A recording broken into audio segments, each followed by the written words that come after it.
यअबा या रसूलल्लाह फ़क़ाल अलैहिस्सलातु वस्सलाम मन अताअनी दख़लल जन्नह व मन असानी फ़क़द अबा औ कमा क़ाल अलैहिस्सलातु वस्सलाम।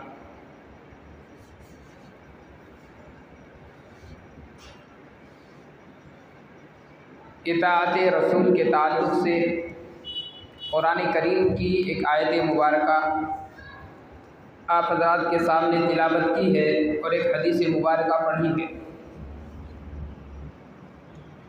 हम सब जानते हैं कि एक मुसलमान की दुनियावी ज़िंदगी भी और उखरवी ज़िंदगी भी कामयाब उस वक्त है जबकि अल्लाह और उसके रसूल के अहकामात उसकी ज़िंदगी के अंदर मौजूद हैं। अगर अल्लाह और उसके रसूल के अहकामात से हट कर के कोई आदमी ज़िंदगी गुजारता है, बज़ाहिर वो कितना ही कामयाब नज़र आता हो, देखने वालों को अगरचे उसकी ज़िंदगी पर रश्क आता हो, उसकी ज़िंदगी से अनजान लोग उसके ज़ाहिरी हुलिये को देखकर, ज़ाहिरी बूदोबाश को देखकर अगरचे उसके जैसे बनने की तमन्ना करते हो, लेकिन हकीकत ये है कि वो आदमी कामयाब नहीं हो सकता। कामयाबी का जो मदार है वो अल्लाह की और रसूलुल्लाह सल्लल्लाहु अलैहि वसल्लम की इताअत और फरमाबरदारी।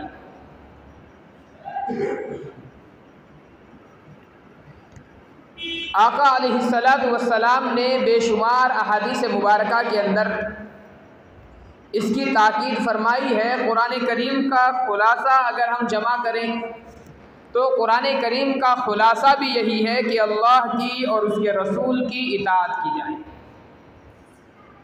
बेशुमार तालीमात हैं नबी अलैहिस्सलातु वस्सलाम की, और ज़िंदगी का कोई गोशा ऐसा नहीं अगर हम नबी अलैहिस्सलातु वस्सलाम की अहादीस मुबारका को उठा कर के देखते हैं, आका अलैहिस्सलातु वस्सलाम की गुफ्तगू का हम मुताला करें, नबी सल्लल्लाहु अलैहि वसल्लम की ज़बान मुबारक से निकले हुए अल्फाज, आपकी हिदायत और तालीमात को हम देखें तो इंसानी ज़िंदगी में कोई शोबा ऐसा नहीं है जिस शोबे के मुताल्लिक़ आका अलैहिस्सलातु वस्सलाम की हिदायत मौजूद ना।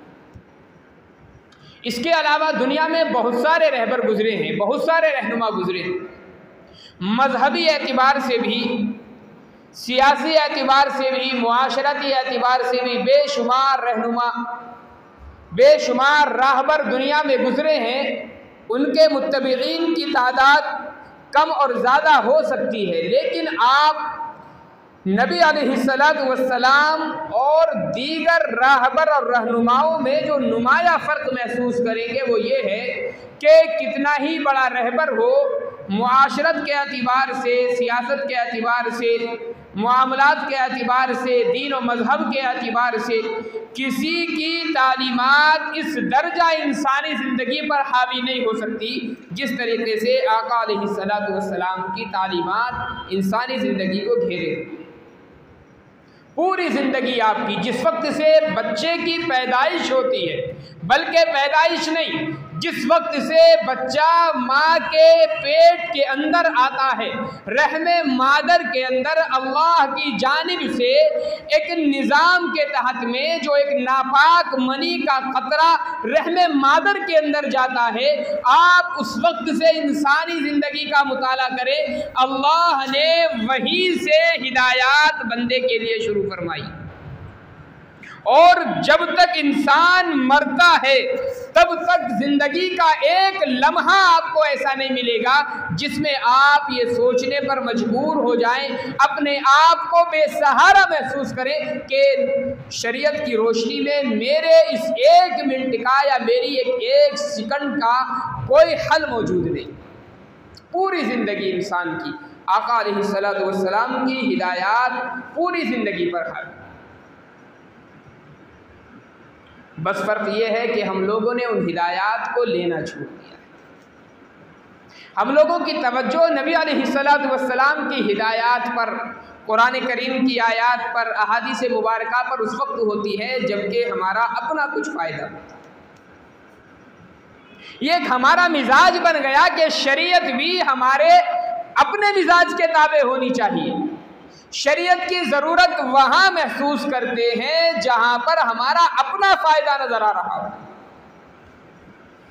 अभी किसी की तलाक हो जाए, एक नहीं 100 मुफ्तियों के पास में आदमी जाता है, किसी तरीके से मेरी बीवी मेरे निकाह में बाकी रह जाए बस।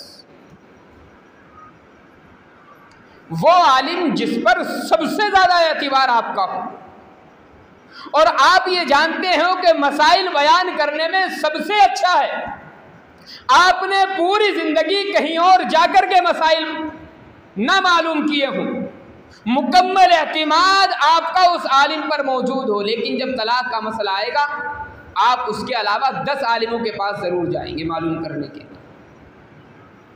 क्यों? इसलिए कि अब आप अपना फ़ायदा तलाश कर रहे हैं।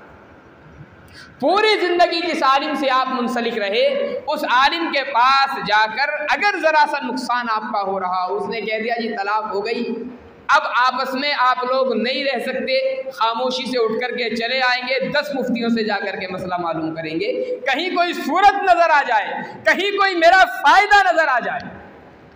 तो हमारा जो मिजाज है शरीयत पर अमल करने का वो ये बन चुका है। वरना तो इंसानी ज़िंदगी का कोई लम्हा ऐसा नहीं, और ऐसा नहीं है कि शरीयत पर अमल करके हमारा नुकसान होता हो, नहीं, बज़ाहिर कहीं कहीं ऐसा नज़र आता है कि हमारा नुकसान हो रहा है, लेकिन वो नुकसान नहीं होता, वो भी फ़ायदे की चीज़। हम जो फ़ायदा समझते हैं वो उसको समझते हैं जो हमारी आंखों के सामने नज़र आ रहा है, जो आंखों से पोशीदा हो उस फ़ायदे को फ़ायदा नहीं समझते। ये बात हमेशा याद रखें कि शरीयत पर अमल करने से दुनिया का भी फ़ायदा होता है, आखिरत का भी फ़ायदा होता है। आज तक कोई इंसान नहीं बता सकता कि शरीयत पर अमल करके दुनिया का भी उसको कोई नुकसान होता है, दुनिया का भी नुकसान नहीं होता। ये हमारी सोच है। अच्छा, जब आदमी सोच अपनी निगेटिव बना लेता है, आदमी की जो सोच है वो मनफी